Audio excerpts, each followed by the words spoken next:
Hello everyone. Before we dive into late Romanticism, we're getting close to the end of the Romantic era. Just one more presentation to go after this. One thing I forgot to mention last time, we talked about Berlioz's Symphonie Fantastique, and I'd also mentioned to you earlier when we were talking about Beethoven that the San Francisco Symphony is producing a great documentary series. Well, they've produced it, they're putting it online for free to watch. So if you'd like to watch their analysis documentary and hear the music of Hector Berlioz and Symphonie Fantastique, done by the San Francisco Symphony and talked about by Michael Tilson Thomas, their current director. Feel free to jump on YouTube and check that out from the San Francisco Symphony's Keeping Score, Hector Berlioz, Symphonie Fantastique.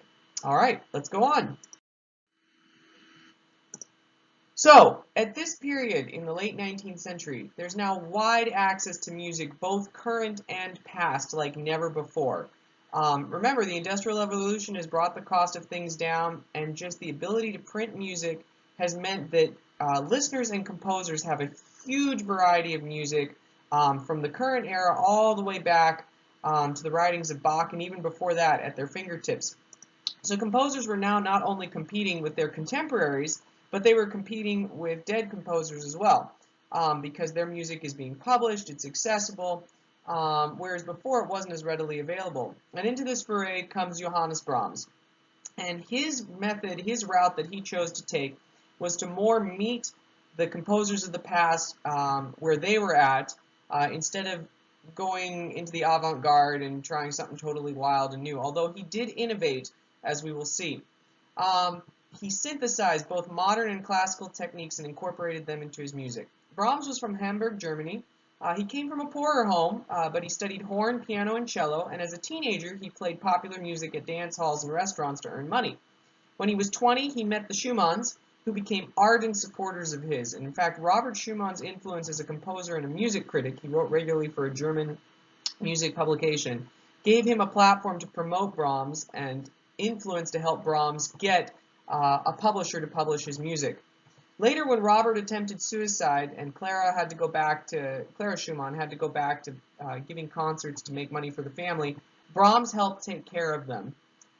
He wrote Lieder, piano works, symphonies, 4 of them, 2 piano concertos, a violin concerto, and other chamber works, as well as a German Requiem, which we'll talk about. And for him, it was really difficult to write a symphony. Among his many delightful quotes and anecdotes, which you see here, including what he said to their poor good old Hugo Wolf. He once remarked when he was in his 30s that he would never compose a symphony. And the reason he said was because you have no idea how someone like me feels when he hears such a giant marching behind him all the time. And the giant he was referring to was Beethoven. He just felt that he really couldn't rise and meet what Beethoven had done. But when he did finally write his first symphony, he followed the structure of Beethoven, but included some later innovations. He had a longer introduction. He moved in a circle of thirds instead of in a circle of fifths. He did not include a chorus, though, like Beethoven had in his last symphony, because he really thought that the chorus wasn't necessary. His first symphony is often called Beethoven's 10th, and it looks like we're going to have a little bit of an extra listener here with us on our presentation today. Each of his symphonies diverge a bit from the work of Beethoven, but they're faithful to his composition style. Brahms' writing includes melodies with large leaps, and some of the sections are changed. He doesn't always have a scherzo in the third movement, for example.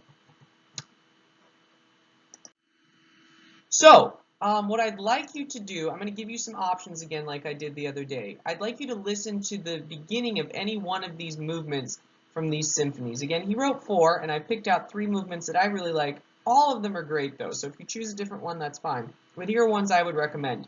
Either the first movement of Symphony Number 1, the third movement of Symphony 3, or the first movement of Symphony 4, which is one of my favorite openings. And then after you've listened to that, come back, and I'm going to put on the screen the text from Brahms' German Requiem, and I want you to read it, and then we'll talk about it just a little bit. So go listen to the beginning of any one of those movements, and then come back to read the text of the Requiem.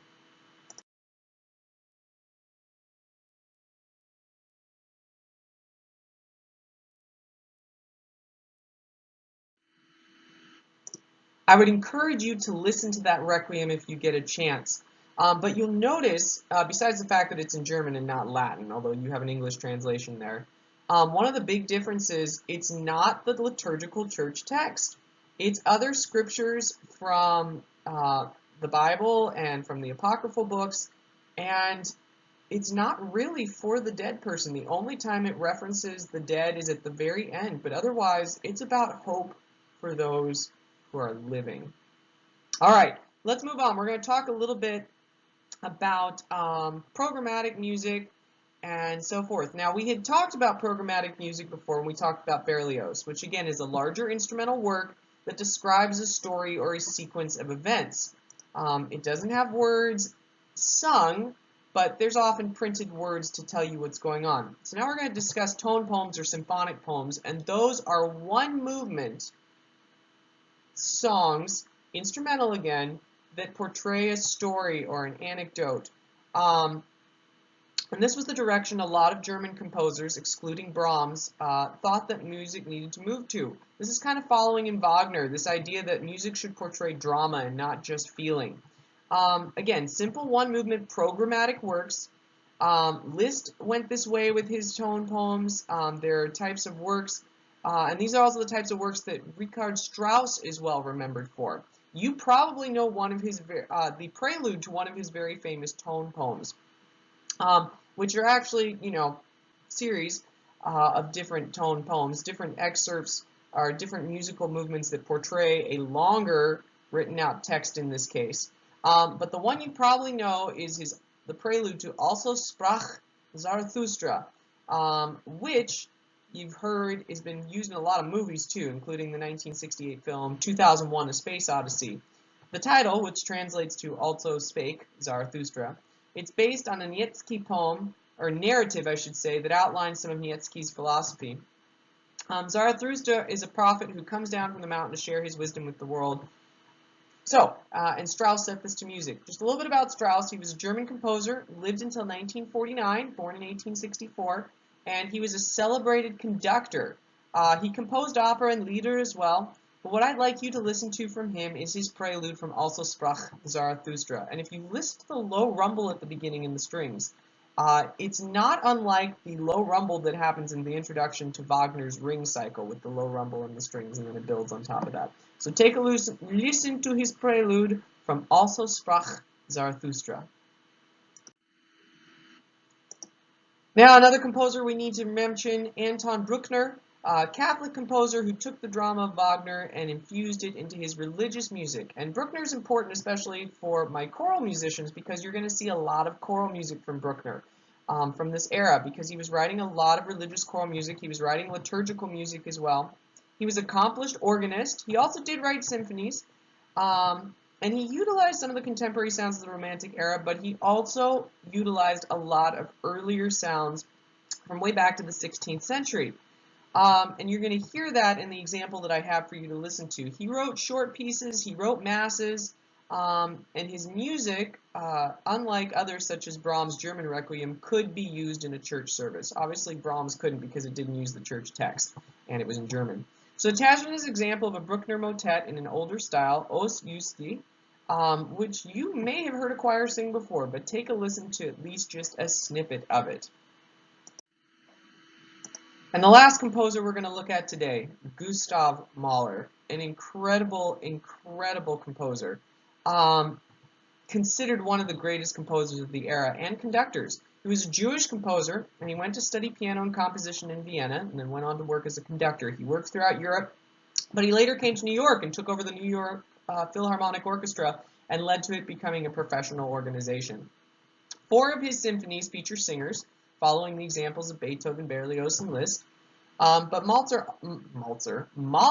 I don't know who Mahler is. Mahler also experimented with creating landscapes in his symphonies. His tonal colors are one of the things that are just really cool to listen to, and I'm giving you an optional listening excerpt to hear some of that.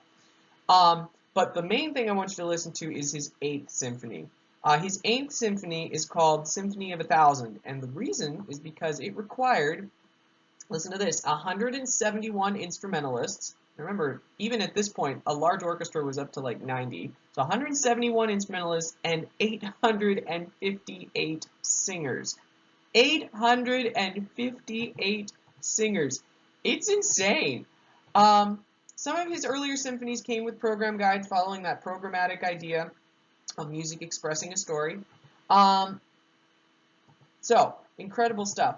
Mahler 8 actually was supposed to be the last last thing that Michael Tilson Thomas was going to direct with the San Francisco Symphony this summer before he retired. And sadly, I just found out today the concert is canceled, to which I have a ticket. So I'm a little sad about that.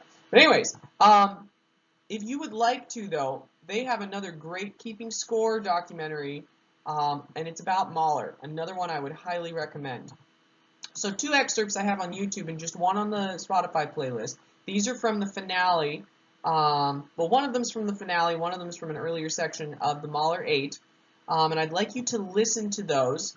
And then if you want a great example of Mahler's use of different tonal colors, listen to the intro of his Symphony 1 conducted by Bernstein, who was a great music educator and composer from the 20th century. We'll talk about him a little bit later.